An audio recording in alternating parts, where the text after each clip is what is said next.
नमस्कार मित्रों। तो चलिए आज हम बात करते हैं लोट लकार आज्ञावाचक काल पे। तो इससे पहले हम 3 लकार पे बात किए थे। आज यह लकार है लोट लकार, चौथा लकार आज्ञावाचक काल या आदेशवाचक काल। तो चलिए लोट लकार पहले कहते किसे हैं। लोट लकार यानी आदेशवाचक या आज्ञावाचक काल।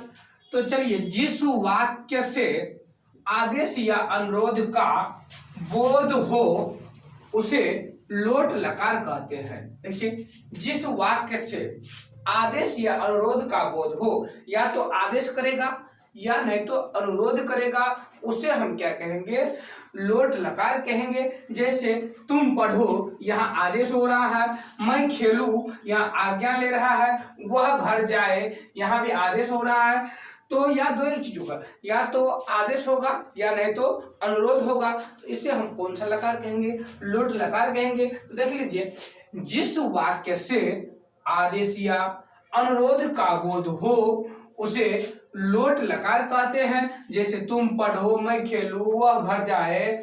तो लोट लकार का जो सूत्र होता है, लोट लकार का सूत्र क्या होता है जो अनुवाद बनाने में काम आता है।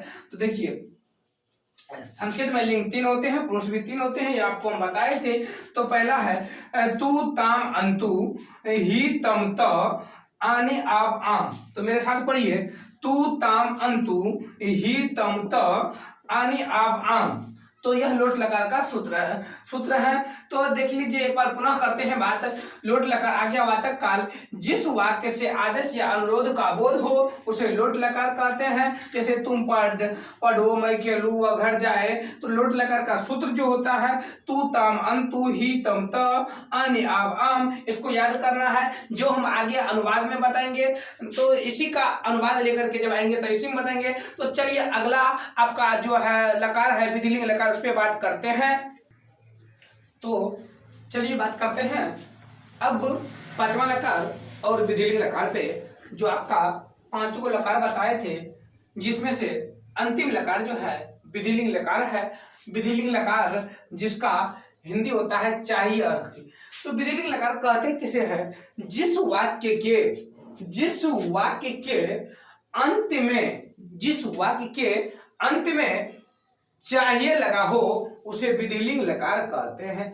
जो भी वाक्य रहेगा, जो भी हिंदी वाक्य रहेगा, उसमें अंत में चाहिए लगा रहेगा, उसे हम कौन सा लकार कहेंगे, विधिलिंग लकार कहेंगे। तो अगर आपको कहेगा विधिलिंग लकार किसे कहेंगे, तो जिस वाक्य के अंत में चाहिए लगा हो उसे हम विधिलिंग लकार कहते हैं। जैसे देख लीजिए, राम को पढ़ना चाहिए, राम को खाना चाहिए, तुमको लिखना चाहिए, तुमको दौड़ना चाहिए, तुमको जाना चाहिए। बहुत सारे ऐसे वाक्य आते हैं जिसमें क्या लगा रहेगा, चाहिए लगा रहेगा। तो आपको चाहिए देखिए समझ लीजिए जो विधिलिंग लकार है। तो चलिए इसके सूत्र में बात करते हैं। विधिलिंग लकार के सूत्र पे देखिए, सूत्र होता है एत एताम एयु, एतम एत एयम एब एम। देखिए एत प्रथम पुरुष एक वचन, एताम द्विवचन, एयु बहुवचन, मध्यम पुरुष एक वचन में ए द्विवचन, एतम